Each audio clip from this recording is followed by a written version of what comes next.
There's no one else that ever was, 'cause it's always been you. All the time that I waited so stupidly. Today I'm joined by Rob from Jake's India, who's joined me to chat about his new album, Diamonds in the Rafters.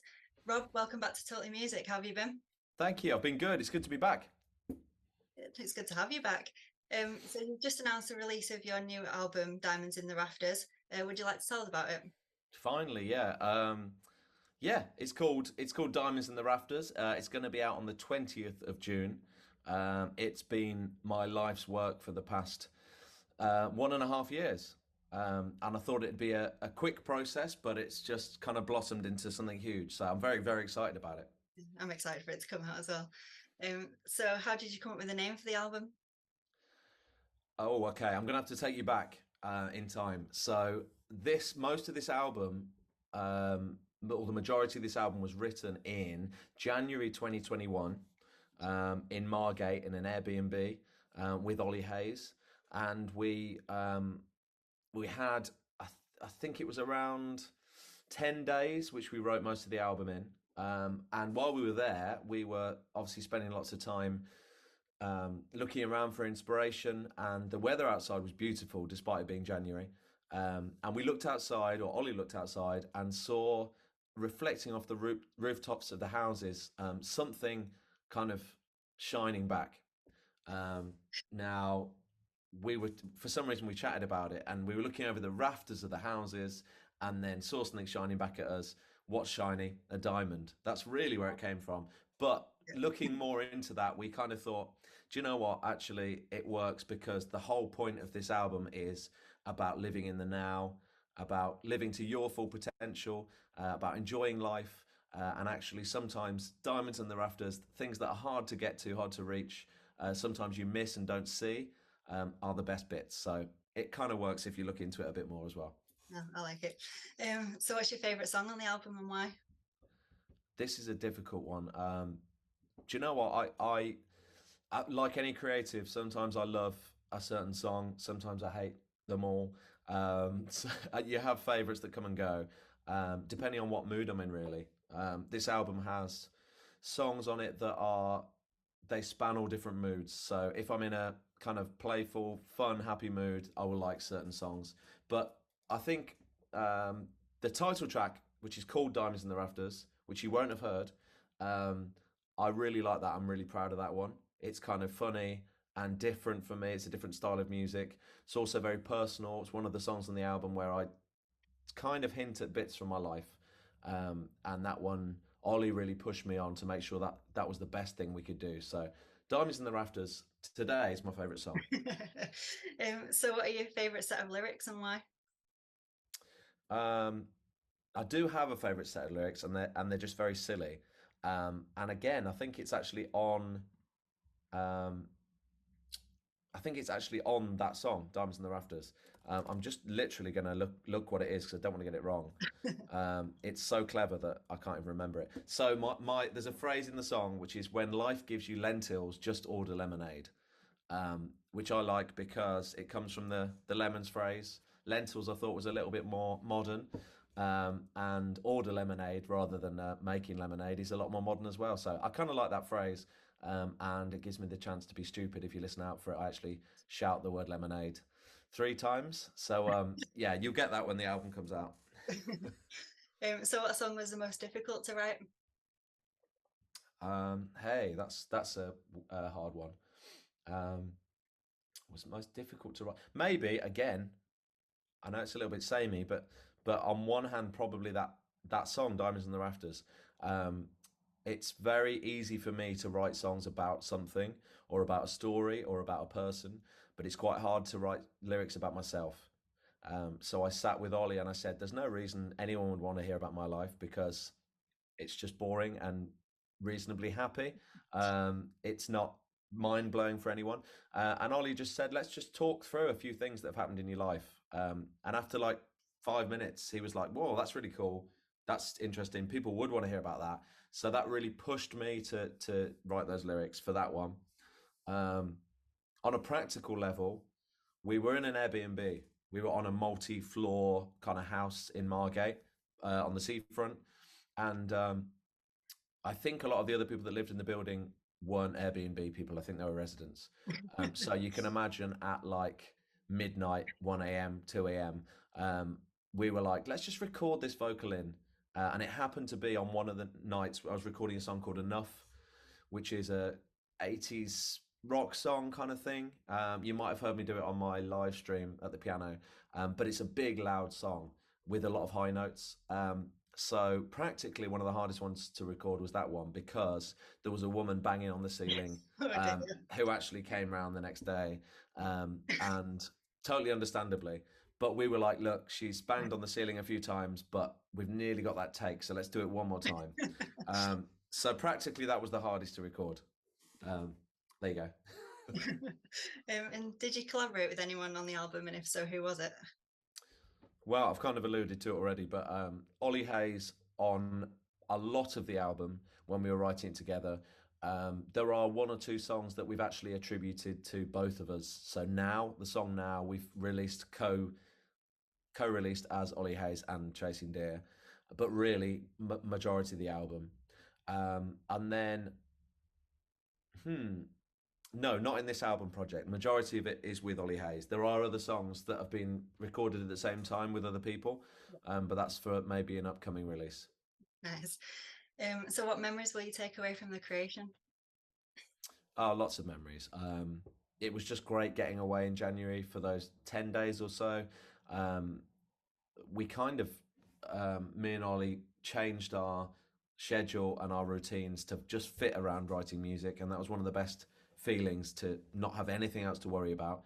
We very rarely did social media or admin or emails. We were just waking up, writing, cooking, going for a run, walk by the sea, and then recording, which is amazing. Obviously, that's not realistic for general life, but it was good to do, and it's definitely something I want to repeat again. Get a few guests down as well, and collaborate with people. And then the project has gone over a long period, and it's included trips to Wales for mastering. Went to Reading to record some vocals. Went up to Nottingham to do some other bits, and then just got back from Rome doing the photo. So lots of memories from different things, and a very short, quick project in January has turned into a good year of work. So yeah, I'm hoping it all pays off. I'm sure I will. So how did you come up with the artwork? The artwork, which is partly this, came from I really like the idea of I really like the colours in the Northern Lights. Yeah. So I kind of couldn't think of a band that have used the colours of the Northern Lights before. And I also like the kind of paint splatter, which you will have seen me do on Bad Decisions, and Pray With Me as well, kind of over the eyes. So the idea for all the singles was this kind of colour, with me in the centre doing various poses. Yeah. The poses don't spell out anything, unfortunately. I wasn't that clever. A few people thought that maybe it spelled out the album title or something like that, which is one step too clever for me. But all the colours of the singles do come together to be the album artwork. And I've just noticed here on my desk, I've got these bits of ribbon, and these are all the colours of each of the singles, which I'm trying to incorporate into something for the album launch. Funnily enough, they're actually my favourite colours that you've just held up. So Oh, there you go. Which ones? Well, all of them. yeah, they're the colours I usually go for. Overall, they're pretty nice. Yeah. So, and they all kind of culminate in this album art, and the album art also shows, if you look closely, it shows all of the poses that I've used on the singles, all kind of in one, as if to show like different aspects of people's personalities, all in one person. Nice. So you're doing a 5-day album preview experience in the lead up to the release, for mailing list subscribers. What is going to be available for them? I don't know why I've done this, because it's so much more work, but it's going to be really fun. So yeah, essentially I've got great people that support me, and they're part of my mailing list. I don't actually send out a lot of mailing lists, so I don't, I'm not annoying people with it. But what I decided to do is, there are 5 or 6 songs that haven't been heard by anyone yet, off the album. Obviously, it's all available to the public when the album's out on the 20th of June. But before that, I've done something called 5 Days of Diamonds, which is very close to being released. And you put your email address in, and then every day for 5 days, you get behind the scenes of the songs, the lyrics written out so you can learn the right lyrics, little pictures with my favorite quotes on, and then I've actually put together a video which it's up to you how long you watch it through, but it talks about the behind each song, where it came from, the lyrics and the music. I then switch the camera around, show you my computer and how I produced each song, so you can look at every single instrument, and then anything else that comes to mind. There are a few Easter eggs that I've hidden in my songs, which I like to do. So that's all part of 5 Days of Diamonds. It's absolutely free, and it's going to be available very, very soon. Certainly a month before the album, so all of you can hear the album before it's officially released. Yes, well, I'm signed up for that, so I'm looking forward to it. And I'll you're already a mailing list member, so you will, if you are a mailing list member already, for anyone that's watching, you will get an email with all that stuff in anyway, so you're automatically part of that. Yeah, I'll pop a link to it as well in the description for you. Great. So you're playing an album launch show on the 20th of June at the Camden Club. What can people expect from it? High levels of stress. No, it's going to be. I think it's going to be a really good night. So it's the first night in 3.5 years or so since the last tour with a full band. So straight away there's going to be a full band. They are absolutely fantastic. For anyone that's seen the Always Be New music video, it's those musicians essentially, and I've got some guest musicians coming on stage. I'm going to have some great support acts as well, London-based support acts. I just think it's going to be a great night to be all back in the same room. There will be lots of new songs from the new album, most recent singles, and a few favourites as well, hopefully. I won't have time for everything, but it's a good start, and I think once we're back on stage, then I can get going with some more things like that, hopefully. Sounds good. I'll leave the ticket link as well in the description below for anyone who wants to buy tickets. So. Amazing, yeah. The sooner people buy tickets, the cheaper they are. You can also pre-order the album, which I will be signing for people, and I will be around at the end to chat to people, have photos on the merch stand and stuff like that. I'm looking forward to it. So finally, what's next for you? What's next? So I just want to get to this album launch and get through it. But next time, I mean, I say this every time, but next time I've learned a lot of lessons in how to do this. But I have some great songs in the pipeline that we've written as part of this album. They just didn't fit with the album. They didn't fit with the style necessarily, but they are going to be coming. There are a few old songs as well, which I've finally got round to getting hold of. So they're going to be released. Lots of exciting ideas coming as soon as possible. Sounds good. So a massive thank you, Rob, for joining me on Totally Music. If you'd like to check out Chasing Days music, I'll leave all the links in the description below for you. But thanks very much. Amazing. Thank you. Overthink my emotions just in case they were real. Felt a lifetime without you. That's more than enough. Should've never left, never gone.